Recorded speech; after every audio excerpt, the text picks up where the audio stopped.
Spiritual healing என்பது ஒரு நபரின் உடல், மனம் மற்றும் ஆன்மாவை சமநிலைப்படுத்தவும் ஆழ்ந்த நிம்மதியை பெறவும் செய்யப்படுகிறது. இதன் முக்கிய நோக்கங்கள்: மன அழுத்தத்தை குறைத்தல், அன்றாட வாழ்க்கையில் ஏற்படும் பதற்றம், பயம் மற்றும் கவலைகளை நீக்கி மனதை அமைதிப்படுத்த இது உதவுகிறது. எதிர்மறை ஆற்றலை நீக்குதல், ஒரு நபருக்குள் இருக்கும் எதிர்மறை உணர்ச்சிகளை நீக்கி அவற்றை நேர்மறை அதிர்வுகளாக மாற்ற இந்த முறை பயன்படுத்தப்படுகிறது. உடல் நலனை மேம்படுத்தல், மருந்துகளுடன் கூடுதலாக ஆன்மீக சிகிச்சையானது நாள்பட்ட வலி மற்றும் உடல் உபாதைகளை கட்டுப்படுத்த ஒரு துணையாக கருதப்படுகிறது.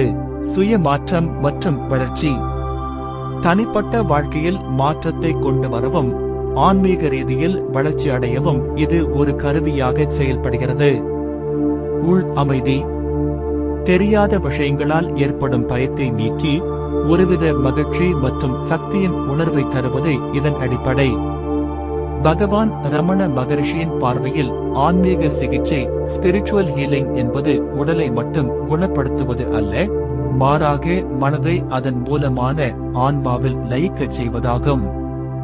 அவர் போதித்த ஆன்மீக குணமடைதலின் முக்கிய அம்சங்கள்: மனதின் அமைதி, ரமணரின் முன்னிலையில் அமர்வதே ஒரு சிறந்த சிகிச்சையாக கருதப்பட்டது. அவரது அமைதியான பார்வை ஒருவரின் மன போராட்டங்களை நீக்கி ஆழ்ந்த நிம்மதியை அளிக்கும் வல்லமை கொண்டது. நான் யார்? ஆத்ம விசாரணை சோகஸ்மெயிலி எல்லா பிணிகளுக்கும் மூல காரணம் நான் இந்த உடல் என்ற அறியாமையே ஆகும். நான் யார் என்று விசாரிப்பதன் மூலம் மனதை ஆன்மாவில் நிலைநிறுத்தும் போது மன ரீதியான மற்றும் உடல் ரீதியான உபாதைகளின் தாக்கம் குறைகிறது. தன்னலம் மற்றும் கவலைகளை இறைவனிடமோ அல்லது குருவிடமோ ஒப்படைப்பதே சரணாகதி, சிறந்த ஆன்மீக சிகிச்சையாகும். இது மனபாரத்தை குறைத்து முழுமையான அமைதியை தருகிறது.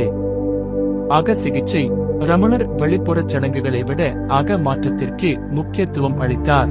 உடல் உபாதைகளை விட பிறப்பு இறப்பு சுழற்சியில் இருந்து ஆன்மாவை விடுவிப்பதே உண்மையான குணமடைதல் என்று அவர்